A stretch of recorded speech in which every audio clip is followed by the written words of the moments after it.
pallid blight filters its way through the rotting boughs. Let us press on. And welcome back to more Darkest Dungeon. This is episode 14, week 31, getting underway. Alright, so first things first, we have a town event, Sunshine in the Thicket. Wholesome plant life has been spotted in the surrounding wood, a rarity in these parts. So we're going to get a bonus 33% XP, as well as a bonus 15% damage. And the next quest we take in the Weald, it has to be this week. And that's what we're doing. The Brigand 8-pounder, Devatron. What in the world is an 8-pounder? So I think we should just let it be a surprise, seeing as how this is the first time you're going to see this particular boss. However, judging from the opening title screen, I've kind of hinted at the fact that it's a terrible engine of war. So I'll let you try to figure out what it is. And in the meantime, let's form our group. Alright, so here we are with a Shieldbreaker, Vestal, Houndmaster, and Arbalist. And at first blush, this is a pretty strong group. This could do just about anything. Shieldbreaker's great damage, can hit any rank. Vestal, great healer, even in the 2 slot with her group heal. Houndmaster can hit any rank. Decent stress healer, not my favorite, but has the potential to heal multiple targets with the stress heal. And then of course Arbalist, great damage, can hit any rank, and is a nice backup healer. So at least from the point of view of party composition, or combat skills, or synergizing camping skills, or any of the things that you've seen so far in other boss fights, there's no indication, from how I'm building this party at least, of what's in store for us on this 8-pounder encounter.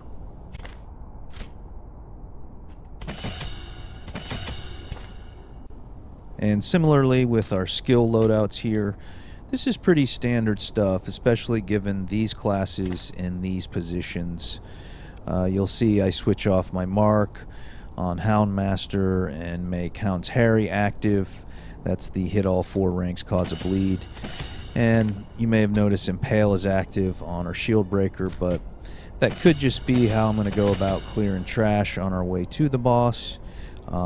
Most likely I'm going to switch up the loadout just before the boss fight.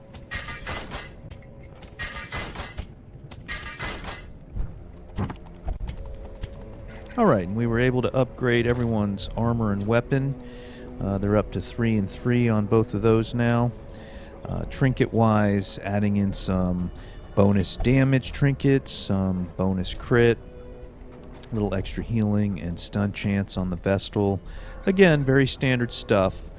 And keep in mind we have the town event, Sunshine in the Thicket, that will also be adding 15% bonus damage. So this group is most likely going to do a metric ton of damage and presumably move pretty quickly through the trash on our way to the boss.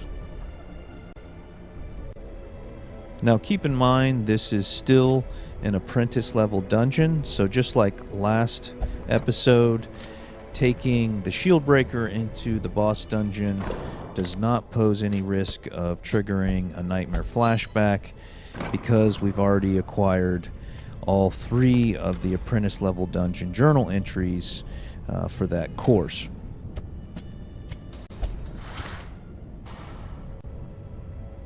Alright, as we finish up with relieving stress on certain heroes and removing negative quirks, curing diseases, etc., I do want to mention briefly regarding the last 2 episodes, both of those boss fights, the Sodden Crew and the Wizened Hag, we did them so well, and I should add, so luckily, that you didn't really get to see all the mechanics involved in both of those fights.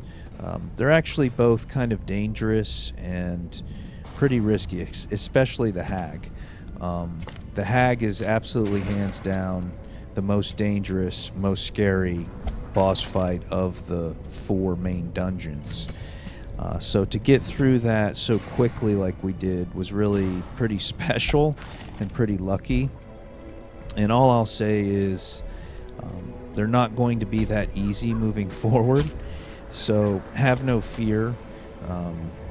You will see them in their entirety and all their dangerousness in their other iterations moving forward. And it'll be probably more entertaining, as it was certainly more challenging for me to play them. Okay, so enough talk. We're ready to go.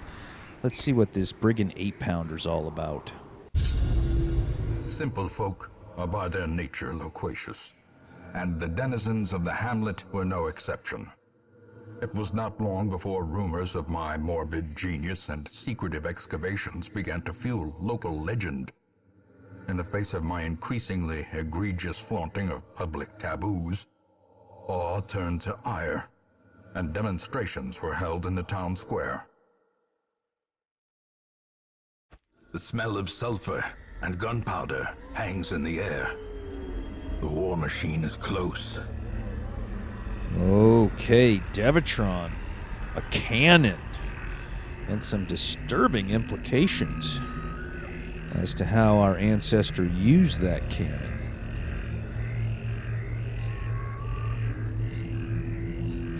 Alright, so let's have a look at the map. Not the worst map in the world. There are 2 locations the boss could be in, but they're pretty much right next to each other. There's a central room between them. So if we guess wrong, there really isn't any chance that we could lose our camping buffs, even if we have to do a fight or 2 along the way. Nature herself, a victim to the spreading corruption, malformed with misintent.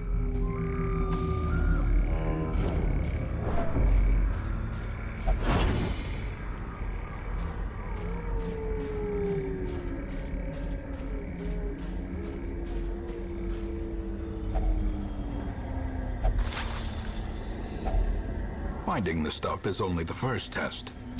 Now it must be carried home.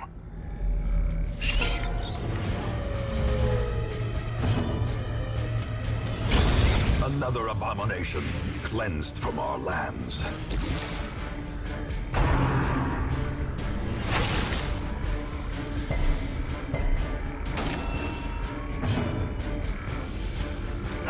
Press this advantage. Give them no quarter.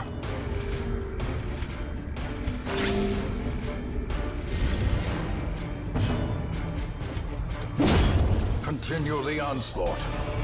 Destroy them all.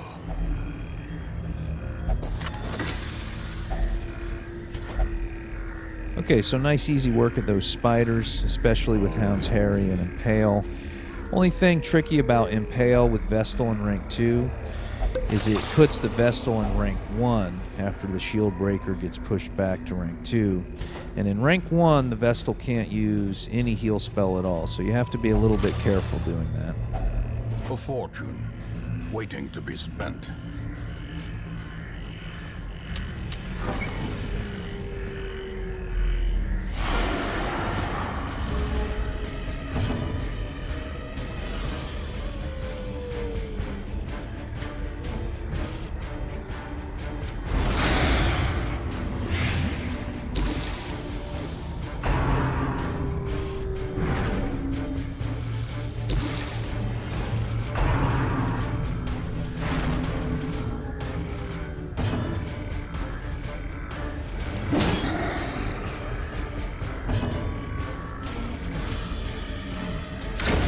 As the fiend falls, a faint hope blossoms.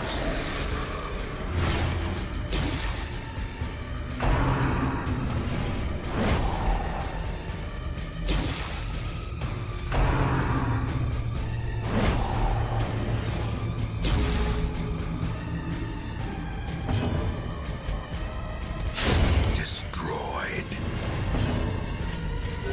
The wounds of war can be healed. but never hidden.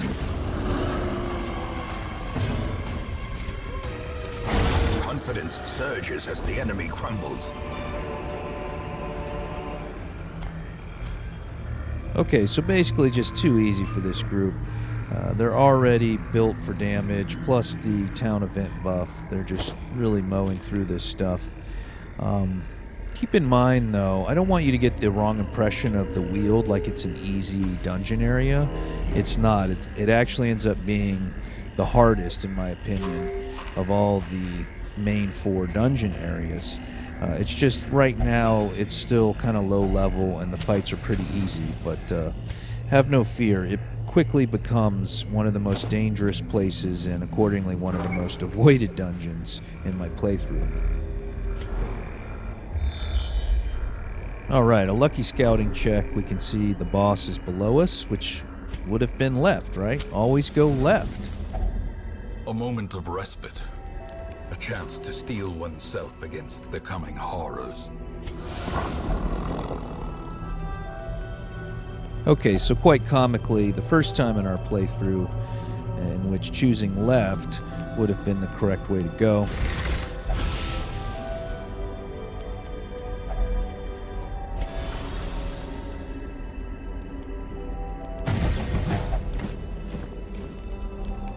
And as for our rest here, we've prevented a nighttime ambush with the Houndmaster. We've increased the Arbalist's accuracy, damage, and crit chance with ranged attacks, so she's going to be hitting nice and hard.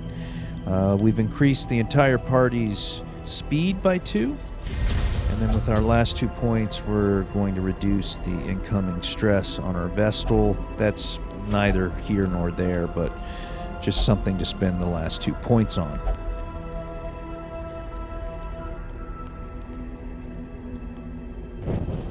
The light, the promise of safety. Okay, just about ready. Switching up a few active skills on the Houndmaster, dropping Hound's Harry and getting the mark, and also dropping the stress heal Cry Havoc and picking up his self-heal ability. And then here you'll notice we're switching the order up. Since we don't need to use the Houndmaster to stress heal, he can be in rank 2. And because of that, having the Vestal in rank 3, we can go ahead and switch her skills so she can utilize both her group heal and her single target heal. And then last on the Arbalist, we're going ahead and making her mark active as well.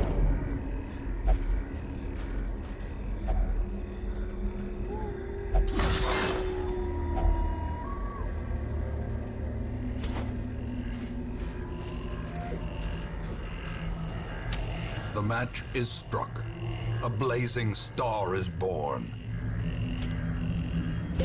Alright, so here we go, Devitron. The Brigand 8-pounder. A marvel of technology.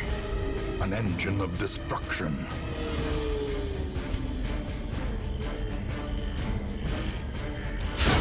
Executed with impunity.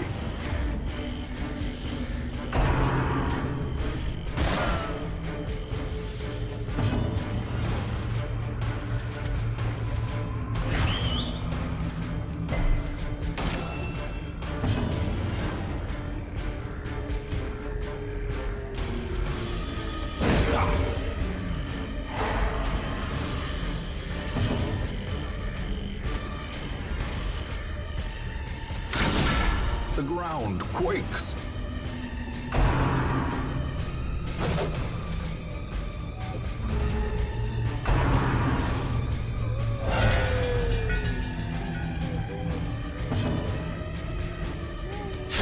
Begone, fiend.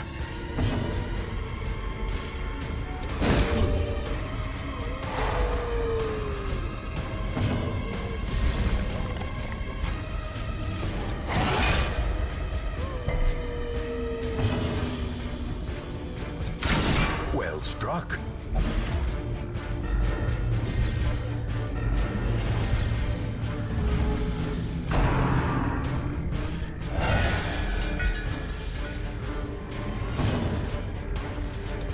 Another one falls. corpse of twisted metal and splintered wood, at home amongst the headstones. Success so clearly in view. Or is it merely a trick of the light? So much for the Brigand 8-pounder, Devatron.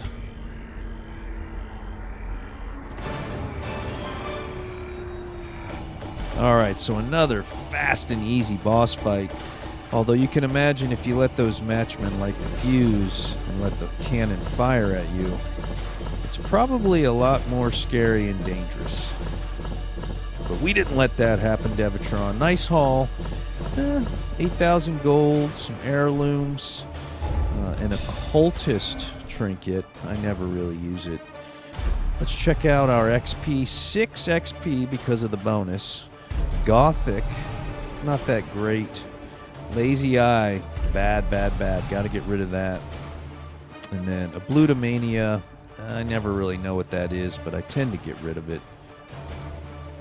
Darkest Dungeon, Devatron. The Weald bosses are all clear. What's next? Find out in the next episode.